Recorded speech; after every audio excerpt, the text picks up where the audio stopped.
T34 Diana ingin bunuh diri. Tuan Tian sepagi ini sudah berada di depan perusahaan milik Dion dan kebetulan hari ini jadwal Tuan Tian untuk membahas kerjasama dengan perusahaan Dion. Sebenarnya masih nanti pukul 9 pagi, tetapi Tuan Tian sengaja datang sepagi ini untuk menemui Ara yang dari kemarin tidak merespon panggilan teleponnya ataupun pesan darinya. Para pegawai Dion yang baru berdatangan khususnya para wanita, semuanya terpesona dengan Tuan Tian yang tidak kalah jauh dengan Dion. Tuan Tian tersenyum ramah dengan para pegawai Dion sambil kedua tangannya bersedekap di depan dadanya dan badannya ia senderkan di depan mobil. Tak berapa lama Ara bersama Dion berjalan menuju ke pintu perusahaan. Tuan Tian yang menyadarinya segera mengubah posisinya menjadi tegap. "Selamat pagi Tuan Muda dan Nona Muda," sapa Tuan Tian saat Dion bersama Ara berada di depannya. "Sedang apa kau di sini?" Dion menatap tajam ke arah Tuan Tian. Sedangkan Ara hanya membalas sapaan Tuan Tian dengan senyuman sambil menganggukkan kepalanya. "Bukankah pagi ini kita ada jadwal membahas kerjasama Tuan Muda?" ucap Tuan Tian dengan tersenyum. "Itu kan masih nanti Tuan Tian," ucap Dion sambil melangkahkan kakinya. "Memangnya saya tidak boleh kemari lebih awal?" ucap Tuan Tian. "Silahkan Tuan Tian," ucap Dion sambil menoleh ke arah Tuan Tian. Kemudian Tuan Tian berjalan di belakang Dion dan juga di belakang Ara, bahkan saat ini Tuan Tian menatap Ara dari belakang sambil tersenyum. "Kalian berdua kakak adik yang serasi ya?" ucap Tuan Tian. Dion dan Ara menghentikan langkahnya lalu saling berpandangan. "Memang seharusnya begitu," ucap Dion. "Gimana kabar Nona Muda?" tanya Tuan Tian. "Kabarku baik," jawab Ara sambil tersenyum. Dion menatap Ara yang saat ini sedang tersenyum ke arah Tuan Tian dan saat Dion hendak mengajak Ara berjalan lagi, tiba-tiba ponsel Dion berdering. Lalu Dion mengambil ponselnya dari dalam saku celananya dan melihat ada panggilan masuk dari Ray, kemudian Dion berjalan menuju ke ruangannya sambil menerima telepon dari Ray. Sedangkan di lantai 1 Tuan Tian bersama Ara ngobrol di sofa yang tersedia di sana dan tempatnya tak jauh dari resepsionis.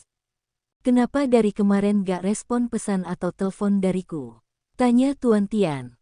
"Maaf Kak, seharian kemarin aku sibuk sekali," jawabnya merasa bersalah.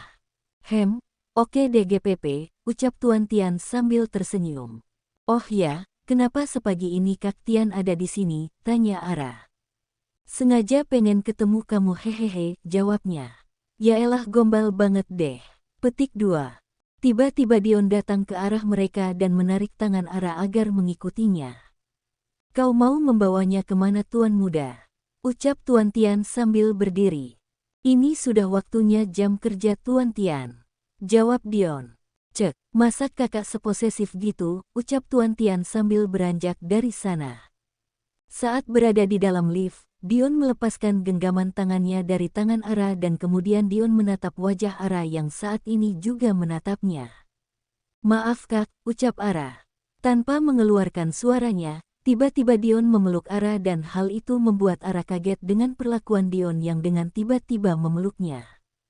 Ting! Pintu lift terbuka dan saat itu juga pelukan Dion sudah terlepas, lalu mereka berdua berjalan keluar dari lift. "Aku masuk ke ruangan dulu ya Kak," pamit Ara. "Iya Ra." Kemudian Ara berjalan menuju ke ruangan desain dan sedangkan Dion menatap Ara yang berjalan menjauhinya. Dion tersenyum saat membayangkan tadi ia tiba-tiba memeluknya dan setelah itu Dion masuk kembali ke dalam lift untuk menuju ke ruangannya. Asteris. Di negara lain Ray sedang menyelesaikan tugas dari Dion dan sampai hari ini pun Ray belum bisa menemukan di mana keberadaan kliennya yang banyak masalah itu. Ray juga sudah minta bantuan orang bayarannya untuk mencari keberadaan klien Dion, tetapi masih belum ada kabar di mana dia berada. Saat ini Ray sedang berada di apartemen dan sedang memikirkan apa yang akan ia lakukan selanjutnya untuk menemukan di mana klien Dion saat ini. Tak berapa lama ponselnya berdering dan Ray mengambil ponselnya yang ada di atas meja, lalu Ray melihat ada panggilan masuk dari Tuan Besar. Ray. "Halo Tuan Besar." "Tuan Besar." "Halo Ray. Aku dengar kau ada di negara lain untuk mencari klien Dion yang bermasalah." "Ray." "Benar Tuan Besar. Tetapi sampai sekarang belum ketemu di mana ia berada. Tuan Besar, itu sepertinya membutuhkan waktu yang lama. Ray, iya Tuan Besar, apa ada sesuatu yang membuat Tuan Besar menelpon saya? Tuan Besar, aku hanya ingin bertanya tentang bagaimana Dion dan Ara saat ini. Ray, hubungan mereka berdua sampai saat ini semakin jauh lebih baik Tuan Besar. Tuan Besar, oh ya, lantas kenapa Dion tak pernah menghubungiku selama aku di sini? Apa dia sudah melupakan papahnya? Ray, saat ini Tuan Dion banyak sekali pekerjaan Tuan Besar. Dan selama 3 bulan ke depan Nona Muda juga sedang magang di perusahaan Tuan Dion. Tuan Besar, oh ya, bagus sekali itu. Lalu Ara ditempatkan di bagian apa? Ray, Nona Muda ditempatkan di bagian desain Tuan Besar. Tuan Besar, kenapa gak menjadi sekretaris Dion untuk sementara? Kau kan masih di negara lain, pasti Dion membutuhkan penggantimu untuk sementara. Ray, coba nanti saya akan beritahu Tuan Muda. Tuan Besar, ya, tut-tut asteris. Tuan Besar menutup panggilan teleponnya dan Ray mengernyitkan keningnya karena ia harus menghubungi Dion untuk memberitahukan perintah dari Tuan Besar. Setelah menghubungi Dion, Ray segera bergegas pergi dari apartemen untuk mencari keberadaan klien Dion. Jam makan siang pun tiba dan saat ini Dion sudah berada di depan pintu desain. Ceklek, Dion masuk ke dalam ruang desain dan para pegawai yang ada di dalamnya sedang merapikan mejanya masing-masing, termasuk juga Ara. Beberapa dari mereka keluar dari ruang desain untuk beristirahat dan saat ini hanya ada Ara yang masih sibuk menata meja kerjanya. Dion berdehem sambil kedua tangannya ia masukkan ke dalam saku celananya. Kak Dion, ucap Ara yang kaget karena kedatangan Dion. Kau sedang apa? Petik 2. Ini membereskan meja. Oh ya, ada apa Kak Dion kemari? Tanya Ara. Mau mengajak kamu makan siang. Oh ya, tapi aku mau makan sama di. Nah, Ara menoleh di meja Dina tetapi ruangan tersebut sudah kosong. Tidak ada temanmu. Udah ayo makan denganku, Dion menarik tangan Ara. Sebentar Kak, ambil tas dulu. Setelah itu mereka berdua berjalan keluar dari perusahaan untuk pergi ke restoran dan Ara sudah tahu di mana Dion akan membawanya pergi untuk makan siang. Nanti setelah makan siang bawa barang-barangmu ke dalam ruanganku. Petik 2. Ada apa Kak memangnya? Petik 2. Kau akan menjadi sekretarisku untuk sementara. Petik 2. Kenapa begitu Kak? Petik 2. Soalnya Ray belum bisa kembali ke sini. Memangnya Ray ada di mana? Petik 2. Kau rindu dengannya. Petik 2. Aku hanya bertanya. Tak berapa lama mereka sampai di sebuah restoran yang biasa Dion dan juga Ray makan siang di restoran tersebut. Sesampainya di dalam mereka berdua dikamu dengan baik oleh pelayan restoran, karena Dion adalah pelanggan VIP di restoran tersebut. Sesampainya di meja makan, mereka segera memesan makanan dan minum. Sambil menunggu pesanan mereka datang, mereka ngobrol sebentar. Tadi Kak Dion jadi membahas kerjasama dengan Tuan Tian. Tanya Ara. Jadi, kenapa? Dion menoleh ke arah Ara. Hanya bertanya. Jawab Ara. Tadi pagi apa yang ia katakan padamu? Petik 2. Dia hanya berkata kenapa aku tidak membalas pesan atau telepon darinya. Lalu kau jawab apa? Petik 2. Aku menjawab jika kemarin aku sibuk. Tak berapa lama pesanan mereka diantar dan setelah itu mereka segera menikmati makanannya. Pelan-pelan makannya, ucap Dion. Iya Kak. Lagi-lagi Dion tersenyum kecil melihat Ara yang menurutnya sangat menggemaskan saat makan. Entah kenapa gejolak di hati Dion saat ini sangat ingin sekali memeluk dan mencium Ara, tetapi jika itu terjadi pasti membuat Ara kaget. Sore ini di kediaman Bapak Andre sedang terdengar percecokan antara Pak Andre dengan istrinya dan juga Sonya. Karena usaha Pak Andre sedang diambang kebangkrutan dan agar bisa terbebas dari itu semua, Pak Andre terpaksa harus menjual beberapa fasilitas yang ia miliki. Tetapi rupanya hal itu ditentang oleh istrinya dan juga oleh Sonya yang tidak ingin mobilnya dijual oleh Pak Andre. Pokoknya aku gak mau jual mobil Pak, ucap Sonya. Iya, Kenapa Papa gak jual properti yang lain aja, ucap Nyonya Mira istrinya Pak Andre. Karena harga jual mobil Sonya masih sangat mahal dan apa kalian mau kita jatuh miskin? Ucap Pak Andre. Tapi apa tidak ada cara lain Pak? Tanya Nyonya Mira. Apa kita minta bantuan ke Ara aja Pak Mah? Usul Sonya. Kamu gila. Ara itu sudah tahu kalau Mamah dan Papah bukan orang tua aslinya, ucap Nyonya Mira. Masak sih Mah. Pantesan aja waktu itu aku pernah ke rukonya, dia ngusir aku, ucap Sonya. Kamu diusir oleh gadis itu sayang. Awas aja nanti kita balas. Ucap Nyonya Mira. Sudah kita jangan cari gara-gara sama Ara lagi. Apa Mamah lupa dengan ucapan Tuan Besar Sony waktu itu kepada kita? Ucap Pak Andre. Memangnya bilang apa-apa, Mah? Sonya melihat secara bergantian ke arah Mamah dan Papahnya. Sudahlah, yang penting besok mobil kamu Papah jual. Ucap Pak Andre. Tapi Pah, aku ke sekolah naik apa? Petik 2. Sementara kamu naik motor Ara yang ada di garasi. Petik 2. Hah, itu kan motor butut Pah. Aku gak mau. Rengek Sonya.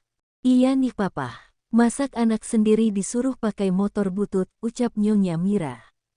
Sementara aja, lagian sebentar lagi kamu juga kuliah, ucap Pak Andre. Aku maunya naik taksi aja ke sekolah, ucap Sonya. Tapi kita harus menghemat Sonya. Apa kau mau kita menjual rumah ini? Ucap Pak Andre. Ya jangan dong Pak. Kalau rumahnya dijual kita mau tinggal di mana? Ucap Nyonya Mira. Maka dari itu kalian harus berhemat mulai dari sekarang. Ucap Pak Andre. Ini hasil didikanmu yang selalu memanjakannya dengan kemewahan. Ucap Pak Andre. Kemudian Pak Andre berjalan menuju ke kamarnya dan Nyonya Mira juga menyusulnya ke kamar. Sedangkan Sonya masih duduk di ruang tengah sambil menggerutu kesal, karena mobilnya akan dijual oleh papahnya. Ini semua gara-gara Ara. Besok aku harus buat perhitungan dengannya. Ucap Sonya.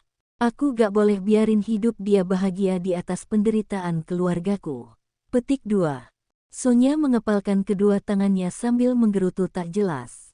Asteris. Pukul 5 sore Ara membereskan meja kerjanya yang kini ada berada di depan ruangan Dion. Setelah selesai membereskan meja kerjanya, tak berapa lama Dion keluar dari ruangannya lalu menghampiri Ara. Ayo kita pulang Ra, ajak Dion. Iya kak, ucap Ara sambil mengikuti Dion yang sudah lebih dulu berjalan. Saat ini mereka sedang berada di dalam lift untuk menuju ke bawah dan saat di dalam lift Dion menatap wajah dari samping yang terlihat seperti kelelahan. Gimana jadi sekretaris? Tanya Dion. Sangat melelahkan kak, jawab Ara sambil menoleh ke arah Dion. Memangnya di ruang desain gak melelahkan? Petik 2. Enggak terlalu kak. Kalau jadi sekretaris itu kan lelahnya wirawiri, jawab Ara. Terus kamu maunya kerja duduk aja gitu? Ya enggak juga kak. Ting, pintu lift terbuka dan mereka berdua segera berjalan keluar dari dalam lift. Dari kejauhan Dion menyipitkan kedua matanya karena melihat Diana yang berjalan seperti sempoyongan dan Dion merasa jika saat ini Diana sedang tidak baik-baik saja. Ingin Dion menghampirinya tetapi Dion melirik ke sebelahnya jika ada Ara yang bersamanya dan ia takut jika nanti Ara berpikiran yang macem-macem. Saat berjalan di luar pintu, Dion berbicara pada seorang satpam agar satpam tersebut menghampiri Diana yang terlihat sempoyongan berjalan ke depan perusahaan. Setelah mengatakan itu, Dion kembali berjalan bersama Ara untuk menuju ke tempat parkir khusus petinggi. Ada apa Kak Dion berbicara dengan satpam tadi? Tanya Ara. Tidak apa-apa, jawab Dion. Tak berapa lama mereka sampai di tempat parkir dan mereka segera masuk ke dalam mobil. Dion segera mengendarai mobilnya untuk pergi dari perusahaannya dan perasaan Dion sedikit tenang saat melihat satpam tadi menolong Diana.